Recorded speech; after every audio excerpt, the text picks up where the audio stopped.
Hi everyone, today we will talk about how to fix or how to solve the problem of mute notifications on the application of Telegram. You will go to settings. Here you will click on settings. Then in this page you will go to apps, default apps, app settings.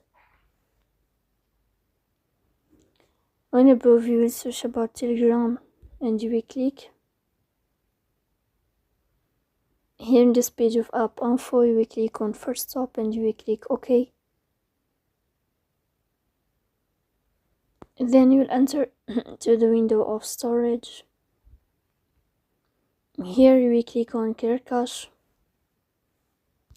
In the end you can turn off your phone and you can restart your phone again, so please don't forget to support us by like and subscribe.